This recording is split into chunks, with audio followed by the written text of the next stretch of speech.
Salam əziz müəllimlər, mən Murad müəllim. Bugün sizlərlə yenə bir neçə sualın izahına baxacağıq.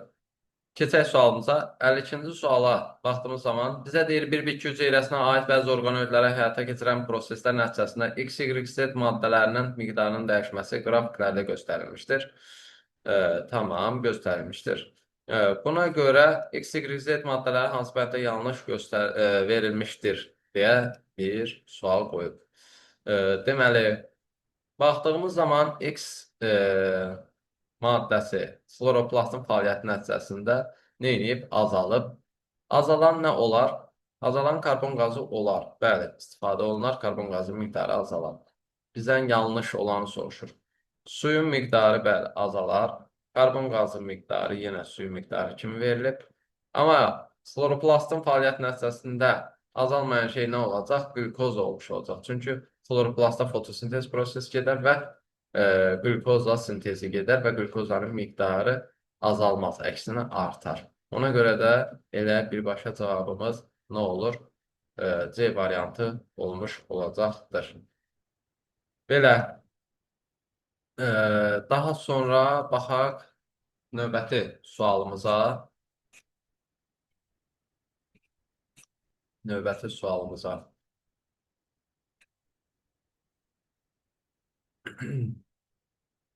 13-cü sualda bizə nə deyilir? Cədvəldə verilənlərə əsasən düzgün variantı seçin. Nəzərə alın ki, dölün ürəyi ananın ürəyindən 2 dəfə tez döyülür. Tamam. Mənə deyir, ana və döl x, y ilə işarələnib. 8 dəqiqədə ürək siklinin birinci fazasına sərf olunan zaman. Tamam. Bunu ana üçün hesablasaq, 0,8 saniyədə ürəyin birinci fazasına, siklin yəni birinci fazasına sərf olunan zaman nə idi? Qulaqçıq stolası deyildimi? Yəni 0,1. 8 dəqiqə üçün x işarələyərəm. X buradan çıxacaq nə? 8 vur 0,1 böl 0,8 elə 1 çıxmış olar. Yəni 1 dəqiqə. Daha sonra 4 üçün bunu hesablasam, 0,4 saniyədə bir sikli baş verəcək. Çünki ürəyin döyünməsi anadan 2 dəfə tez idi. Demək ki, sərf olunan zaman da 2 dəfə az olmuş olacaqdır.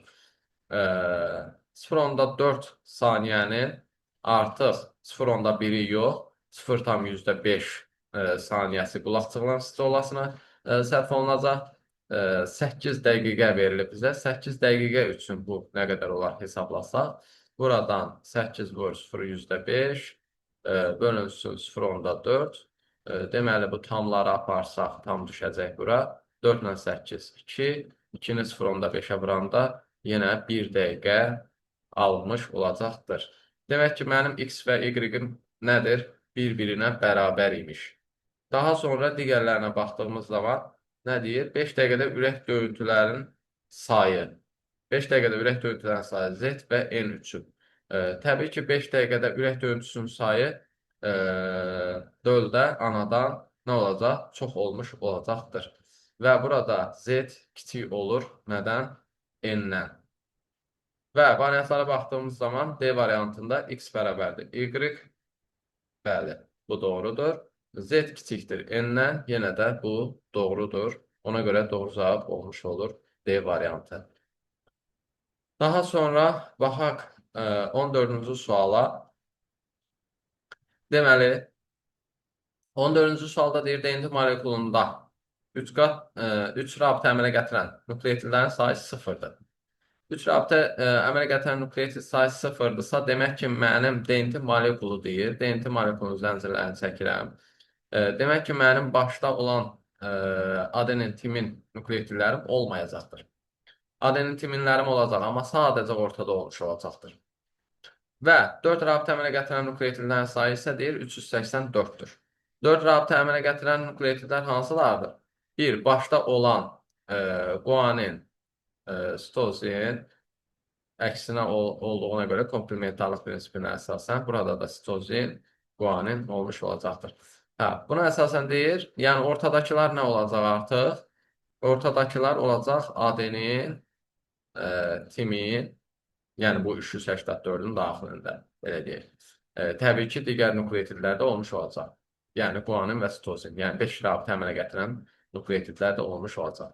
Amma mənə bu sayı 384 verdiyindən bu şəkildə yazıram və baxıram, görürəm ki, yerdə qalan adeninlə timinlər nədir? Bu ortada olanlar olacaq.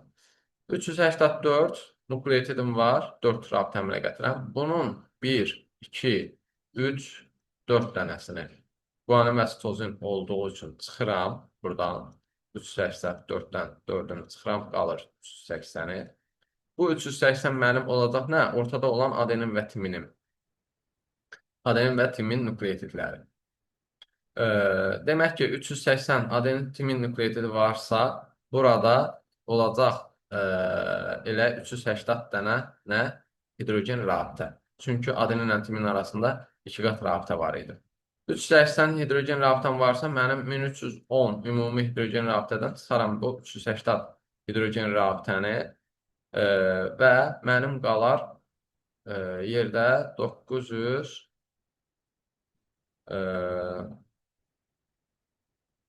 930 dənə hidrogen rabitəm. 930 hidrogen rabitəm varsa, digərləri nədir? 3 qat rabitə əmələ gətirənlərdir və 930-u bölərəm nəyə? 3-ə, o da eləyər 310. 310-dursa əgər, deməli, guanin 310 dənədə nəyim var? Sitozinin var da, deməli. Bunların arasında 3 qat rabitə əmələ gəlib və 930 dənə 3 qat rabitə əmələ gətiriblər. 310 üzərinə gəl 310, üzərinə gəl digər nukleotidlər nə idi? 380. 380. Bu da eləyəcək 620, üstə gəl 380, yəni 1000 dənə nukleotidim olmuş olacaqdır. Doğru cavab olacaq A variantı. Daha sonra baxırıq növbəti suala. 15-ci sual da düşə biləcək suallardandır əslində sertifikasiyaya. Orta sadə kimi bir sual, orta səviyyə bir sual kimi sala bilərlər. Verilmiş genotipə malik insana aid olanlar seçin deyir. Sitogenetik üsulla öyrənilə bilir, mayalanma fikirlər verilib və bizim nəyi veribdir? Xromosomları bizə verib, genotipin veribdir bizə və baxdığımız zaman xromosomlarda hər hansı bir anomaliya görmədiyimizdən yox, var da, var.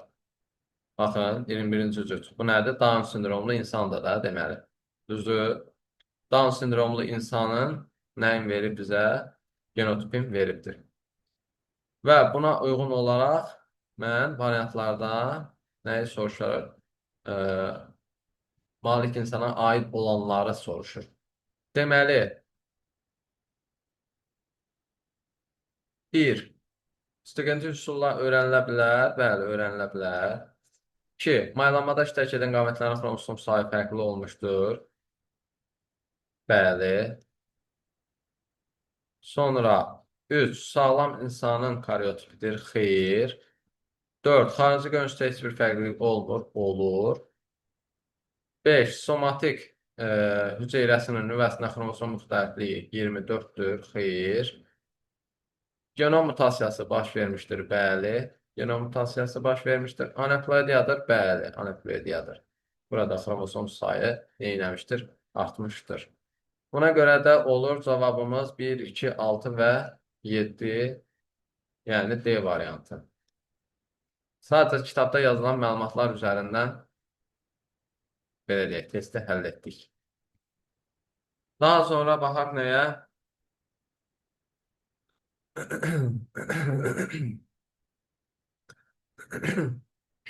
Bunu da çətin sual kimi sertifikatlara ola bilsin ki, sala bilərlər. Nəsil ağacında hemofiliya fərdlər rəngli verilmişdir. Sxemə əsasən verilmiş məlumatlardan biri doğru deyil. Məlumatlardan biri doğru deyil. Deməli, bu nədir? Hemofiliyalıdır. X kiçik h, y bu şəkildədir bu. Bu da x kiçik h, y bu şəkildə verilibdir bizə. Bu hemofiliyası yoxdur. Variantlar biri doğru deyil deyir. Tamam. Əgər hemofiliyalı kişi əmələ gəlibsə, bunun x-inin biri mütləq kim verib? Qadın verib də. Demək ki, qadında nə var? Böyük H, x kiçik h var. Və burada da x böyük h, oy, x böyük h, y şəklində bir kişi olmuş olacaqdır. Çünki buradakı x böyük h kiçik h-dan x kiçik h gəlməlidir ki, y ilə birləşib xəstə kişini əmələ gətirsin. Daha sonra qadınlara baxdığımız zaman görürük ki, hemofiliyası yoxdur. Demək ki, bu nədir? Kişidən ancaq x alacaq da, x-də sağlam olduğundan qadınlar nə olacaq? X böyük h, x böyük h və yaxud da x böyük h, x kiçik h bu şəkildə də ola bilər. Çünki qadın digər x-ini verə bilər ki, bu kişidəki x-ilə birləşsin. Yenə də 6 nömrəli fərddə yenə eyni şəkildə 4 ilə eyni şəkildə olmuş olacaq. Yəni x böyük h və x kiçik h və yaxud da x böyük h, x böyük h şəklində alına bilər. İndi bu növbəti vəziyyətə baxırıq. Yenə kişi-qadın çaprazlaşması 3-4. Baxıram ki, nədir? Əmələ gələn erkək hemofiliyalıdır. Hemofiliyalıdırsa, deməli, qadın nə verir? Özündən mütləq kiçik h verir.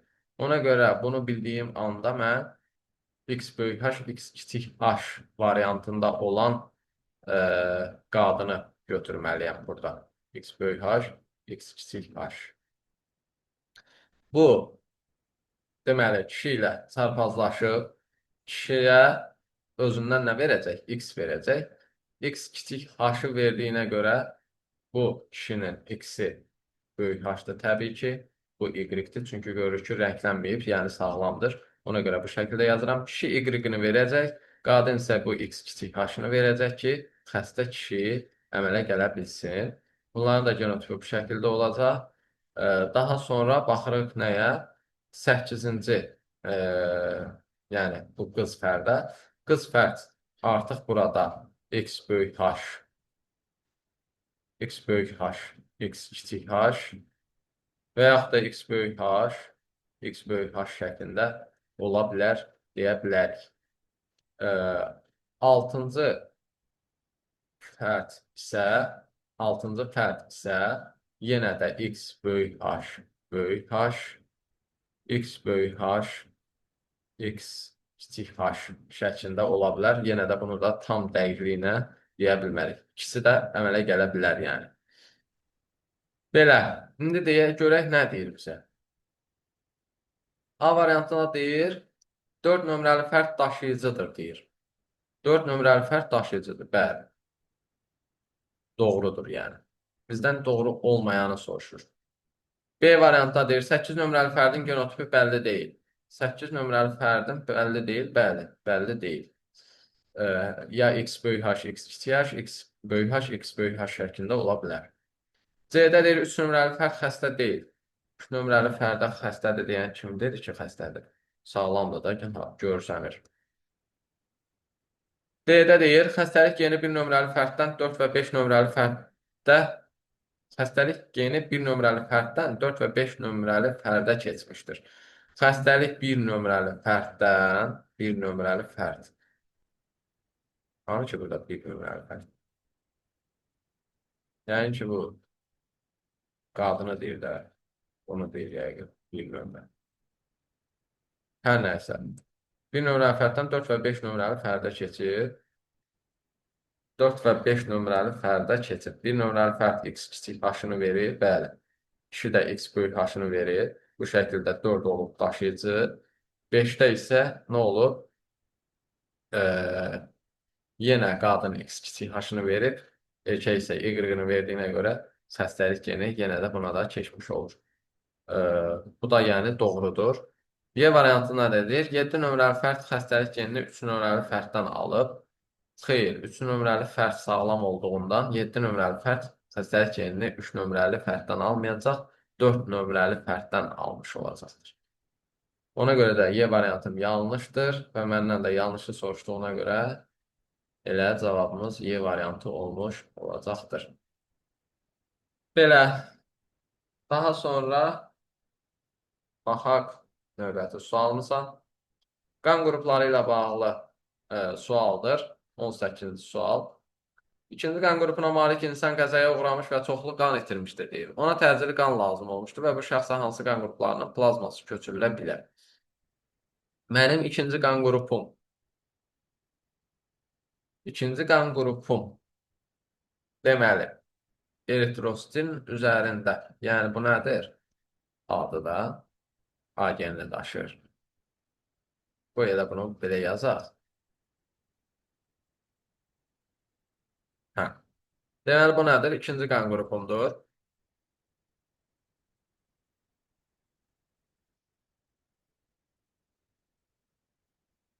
Aha. İkinci qan qrupumdur. Bu eritrositinin üzərində nə daşıyacaq? Antigen daşıyacaq. Antigen. Plazmasında isə nə?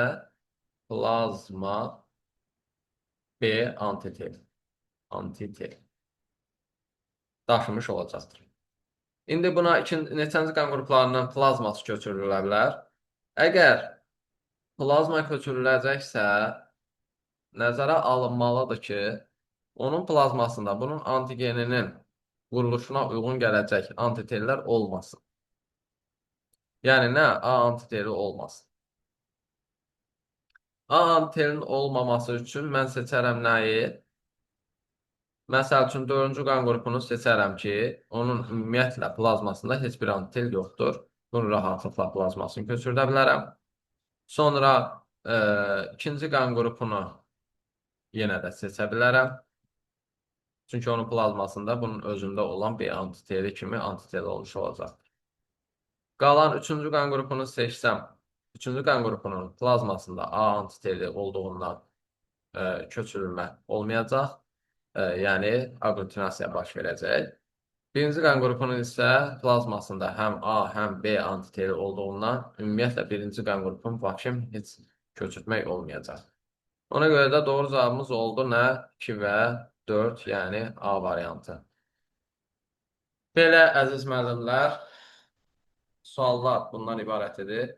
Çalışacağım daha da fərqli sualları izah edim. Sizlərə az da olsa yardımcı olmuş olum. Dinlədiyiniz üçün təşəkkür edirəm, əziz müəllimlər. Sizdən xahişim sadəcə kanala abunə olmaqdır. Sayımız az qalıbdır 1000-ə çatmağa. Çalışaq, abunə sayını 1000-ə çatdıraq. Təşəkkür edirəm hər birinizə. Sağ olun, salamat qalın.